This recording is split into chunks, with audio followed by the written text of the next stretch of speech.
Hello, this is my review of the Hydro H50 CPU high performance cooler and the XFX 850 watt A+ silver certified power supply. I'm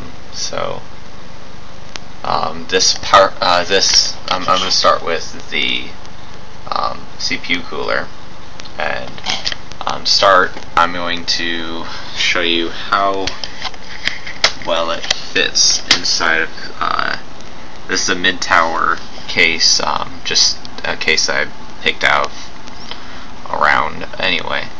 It fits fairly nice inside of this case and does not get in the way at all, pretty much, except for these pipes where the liquid goes through and that. I went ahead, as I said in my other video, which I'll put a link in this video too. This fan is, I bought it and it's supposed to be rated at 2000, but you sometimes don't get that, and this one came as 1600 RPM, and this one back here pretty much runs, it's from Corsair. It's on the other side of the radiator, blowing air out. It runs at a max of 1700 RPMs, and it just varies with this 4-pin that's back there, if you can see it. Yep, right there in the middle. I'll point to it. Now, other than that, I would like to point out that okay, so this cooler comes with only one fan, and it would have been great if they would have came with two. Like, they have like over here, I have all of their CPU coolers out. Now there's the A50 right up here, the A70, and then the H50. I would have expected them to make an H50, which they already have, and then H70, which would have two fans included, but they don't.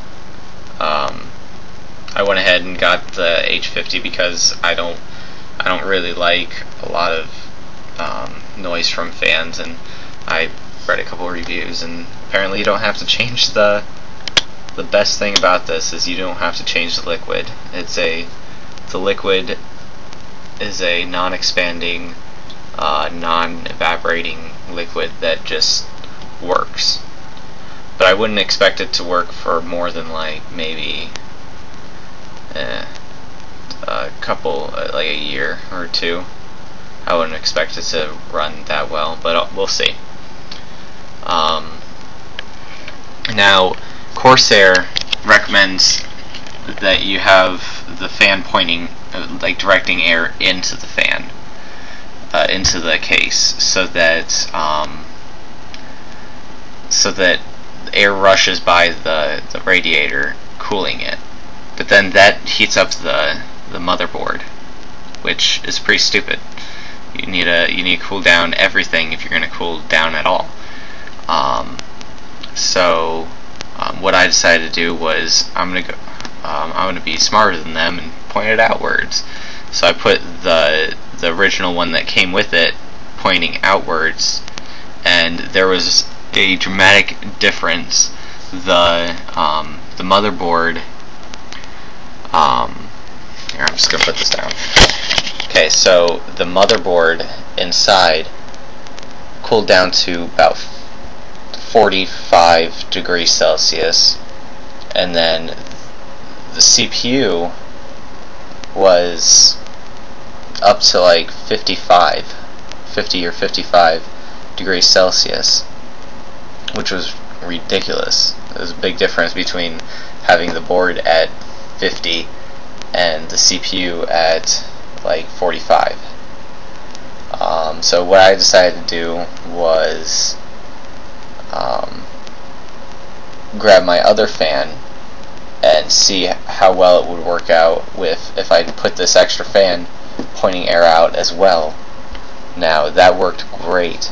As you can see right here, this might be a little bit different because I did have my my case inside down here. Yeah, looks like complete blackness, but there is an area down here, and my vent here. My vent is right there, blowing like really freaking cold air in there. So it was at 35 degrees Celsius. I was happy. Anyway, here. The temperatures right here. Let's turn it 41 and 41. I'm very happy with that. Up to 42 for over here. But I'm very happy nonetheless. It's the maximum temperature for this at a normal. Okay, I have the 9950 Phenom X4, which is the highest clocked of the first Phenom series in here, and at max load on normal it reached up to 52 degrees Celsius as a maximum, and so I overclocked that and put it up to 3 gigahertz and ran perfect. It reached up to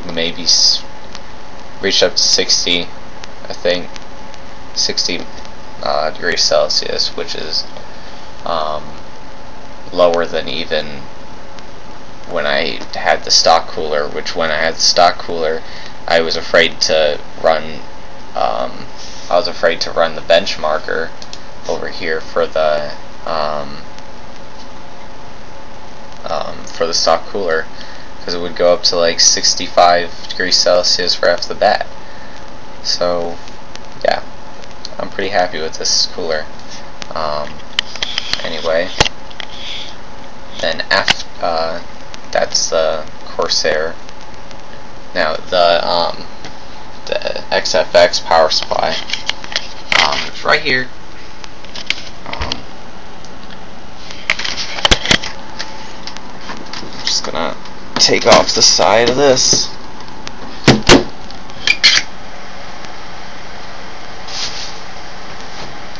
Okay, so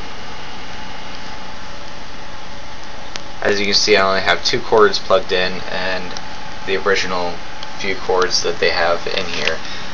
Pretty much all the cords except for the 8-pin I am actually using, so it works out really well. I would have liked it if it were fully modular, but what you can do, it's perfectly fine.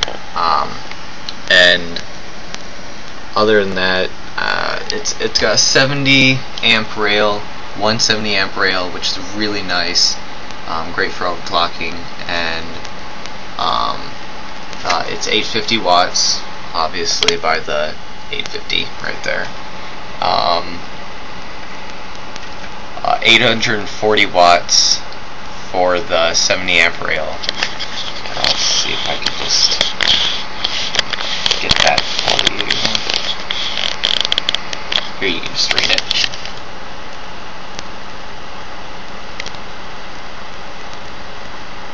Pause it right there. Alright, anyway. Runs great. A lot better than my 600 watt, which was smelling like solder when I was playing video games. This one runs a lot cooler. I can feel that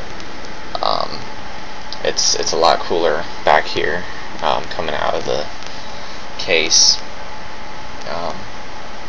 Yeah, I'm really happy with both these products, and I greatly suggest them. See ya. Thanks for watching.